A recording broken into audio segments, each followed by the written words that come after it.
மில்லட்ல வந்து லட்டு வகைகள் செய்கிறேன். அப்புறம் நிலக்கடலை லட்டு, பொட்டுக்கடலை லட்டு, கருப்பு உளுந்து லட்டு, நல்லெண்ணெய் யூஸ் பண்ணி கருப்பு உளுந்து லட்டு, முளைக்கட்டின பயிறு இருக்கு இல்லைங்களா, ராகி ப்ரௌனி, சாக்லேட் செஞ்சேன். முட்டை மிட்டாய் அப்படின்னு சொல்லிட்டு இங்கே இருக்க கொஞ்சம் பேருக்கு தெரியும். அது இதில் பார்த்தீங்கன்னா எனக்கு முட்டை மிட்டாய் வந்து நல்லா ரீச் ஆச்சு. பேக்கிங் பண்ணும்போதே கொஞ்சம் அடி வாங்கிட்டேன். நல்லா காலையில் ஆர்டர் கொடுப்பாங்க, ஈவினிங் பார்த்தீங்கன்னா அதை கேன்சல் பண்ணிடுவாங்க. யாராவது ஆர்டர் கொடுத்தாங்க அப்படின்னாக்கா வந்து கொஞ்சம் அட்வான்ஸ் வாங்கிட்டு தான் செய்வேன்.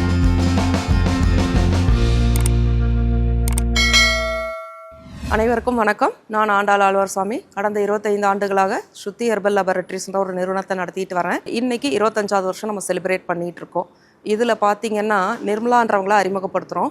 அவங்க பார்த்தீங்கன்னா மில்லட்டில் லட்டு பண்ணிகிட்டு இருக்கேன்னு சொன்னாங்க. நான் கேட்டேன், நிறைய பேர் லட்டு பண்ணுறாங்களே, நீங்களும் லட்டு பண்ணுறீங்களான்னு கேட்டப்போ அவங்க சொன்னாங்க, இல்லை மில்லட்டில் இட்லி பொடியும் பண்ணுறேன் அப்படின்னாங்க. என்ன ஒரு மாற்றம் பாருங்கள். நமக்கு இட்லி பொடினா ஞாபகத்துக்கு வர்றது உளுந்து மட்டும்தான். ஆனால் இவங்க மில்லட்டில் இட்லி பொடி பண்ணுறேன்னு சொல்லியிருக்காங்க. அவங்க என்ன சொல்கிறாங்கன்னு நம்ம கேட்போம். அனைவருக்கும் வணக்கம். நான் நிர்மலா பாலாஜி ஃப்ரம் கரூர். ஃபஸ்ட்டு பார்த்திங்கன்னா நான் டீச்சராக ஒர்க் பண்ணிகிட்டு இருந்தேன். அதுக்கப்புறமே என்னோடய சம் பர்சனல் இஷ்யூஸ் என்னால் வந்து அதை கண்டினியூ பண்ண முடியல. அதனால் வந்து வேலையை விட்டுட்டு வீட்டில் ஹோம் மேக்கராக இருந்தேன். அப்போ பார்த்திங்கன்னா வேலைக்கு போயிட்டே இருந்துட்டு வீட்டில் இருக்கிறவங்களுக்கு எவ்வளோ கஷ்டம் அப்படிங்கிறது தெரியும். நம்ம வேலைக்கு போயிட்டு இருக்கும்போது என்ன செய்வோம்னாக்கா, அடடா ஒரு 10 நாள் லீவ் கிடைக்காத நமக்கு அப்படின்னு நினைப்போம். அதே வந்து அந்த 10 நாள் லீவ் விட்டுட்டாங்க அப்படின்னாக்கா ஒரு 2 நாளே நமக்கு போர் அடிக்க ஆரம்பிச்சிடும். அப்புறம் திருப்பி எப்படா நம்ம போகலாம் வேலைக்கு அப்படிங்கிற மாதிரி தோணும். அந்த மாதிரி தான் எனக்கும் இருந்துச்சு. திருப்பி நான் ஸ்கூலில் அப்ரோச் பண்ணும்போது அவங்க என்ன சொன்னாங்கன்னா, பேசிக் சேலரி தான் தருவேன் அப்படின்னு சொல்லிட்டாங்க. அதனால சரி ஓகே நம்ம ஏதாச்சும் பண்ணலாம் அப்படின்னு சொல்லிட்டு நான் யோசிச்சுட்டே இருக்கும்போது எனக்கு ஒன்றுமே தோணவே இல்லை. அப்போ தான் புலம்ப ஆரம்பித்தேன். அப்போ என் பையன் என்ன சொன்னானாக்கா, அம்மா எதுக்குமா அப்படி வேஸ்ட்டாக புலம்பிட்டு இருக்கீங்க, நீங்கள் ஏன் வந்து பேக்கிங் போய் கற்றுக்கக்கூடாது அப்படின்னு சொல்லிட்டு சொன்னான். சரின்ட்டு எங்கள் வீட்டுக்கு பக்கத்துலேயே கொஞ்சம் தூரத்துலேயே பேக்கிங் கிளாஸ் சொல்லி கொடுத்தாங்க. வெறும் பேசிக் மட்டும்தான் கற்றுக்கிட்டு வந்துட்டு ஒன்று ஒன்றா நானே எல்லாத்தையும் செய்ய ஆரம்பித்தேன். எல்லாமே ட்ரையல் அண்ட் எரர் மெத்தட் தான். எல்லாமே ஃபஸ்ட்டு செய்வேன். செஞ்சுட்டு அதை பார்த்திங்கன்னா யார் டெஸ்டிங் கொடுப்பேன் அப்படின்னாக்கா நம்ம வீட்டில் இருக்கிறவங்க தான், வேறு யாரும் கிடையாது அதுக்கு பலியாடு. அந்த மாதிரி தான் வந்து ஒன்று நான் கற்றுக்கிட்டேன். அப்புறம் மைதாவில் மட்டும் ஏன் செய்யணும் அப்படின்னு சொல்லிட்டு என்ன பண்ணேன்னா, மில்லட் யூஸ் பண்ணி பேக் பண்ண ஆரம்பித்தேன். சத்து மாவு இதெல்லாம் வச்சு பேக் பண்ணும்போது ரொம்ப நல்லா போச்சு. அதே மாதிரி ராகி ப்ரௌனி, அப்புறம் சாக்லேட் செஞ்சேன். அப்புறம் வந்து முட்டை மிட்டாய் அப்படின்னு சொல்லிட்டு இங்கே இருக்க கொஞ்சம் பேருக்கு தெரியும். அது இதில் பார்த்திங்கன்னா எனக்கு முட்டை மிட்டாய் வந்து நல்லா ரீச் ஆச்சு. நமக்கு பேக்கிங் பண்ணுறவங்களுக்கு தெரியும், எப்போவுமே வந்து பேக்கிங் வந்து ஆர்டர் வந்துகிட்டே இருக்கும் அப்படின்னு சொல்ல முடியாது. அந்த கேப்பில் என்ன பண்ணேன், ஏதா செய்யலாம் அப்படின்னு சொல்லி யோசிக்கும் போது தான் மில்லட் இட்லி பொடி.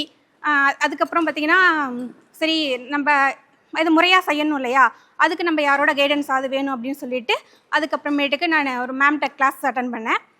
ஆன்லைன் கிளாஸ் தான்.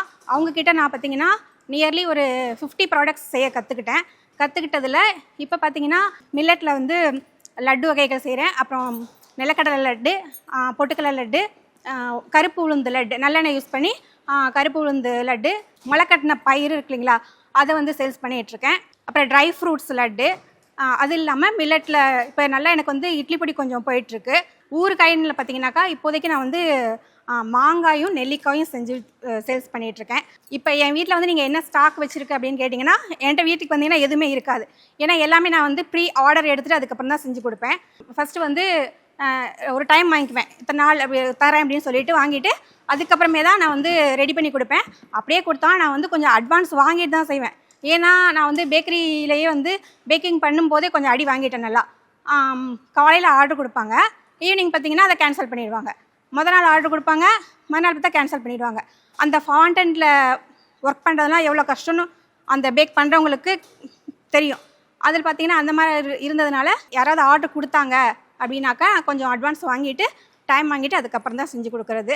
என்னோடய ஃப்யூச்சர் பிளான் என்னென்னு கேட்டிங்கன்னா, நானே சொந்தமாக கடை ஆரம்பித்து ஒன் சைடு வந்து கேக் ஐட்டம்ஸ்லாம் விற்கணும், இன்னொரு பக்கம் பார்த்திங்கன்னா என்னோட அந்த மில்லட் ஐட்டம்ஸ்லாம் சேல்ஸ் பண்ணணும். அதுதான் என்னோடய ஃப்யூச்சர் பிளான். உங்களுக்கு என்னோடய ப்ராடக்ட்ஸ் வேணும்னாக்கா டிஸ்கிரிப்ஷனில் நம்பர் கொடுக்குறேன், நீங்கள் காண்டாக்ட் பண்ணலாம்.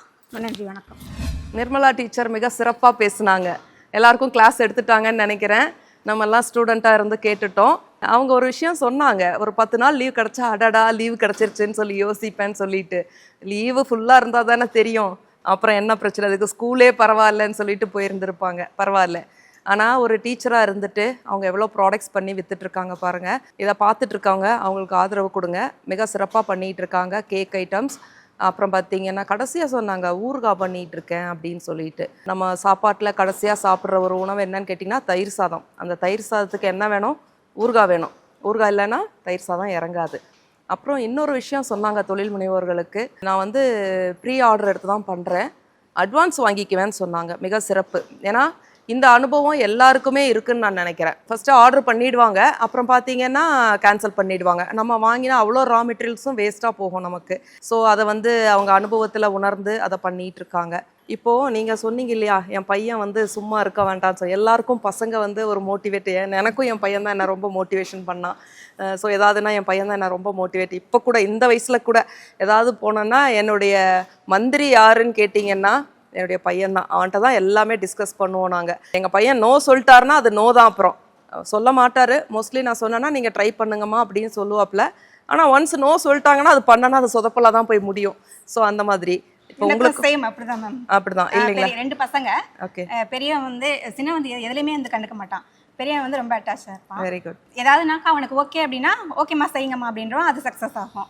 இல்லைம்மா வேணாம்மா விட்டுருங்கம்மா அப்படின்னா அது அவ்வளோதான். அவ்வளோதான். மீறி செஞ்சேன்னா அவ்வளோதான். அது மிக சிறப்பு. 2 பேருக்கும் கோ இன்சிடென்ட் ஆயிடுச்சு ஒரு விஷயம். நன்றி நன்றி நிர்மலா.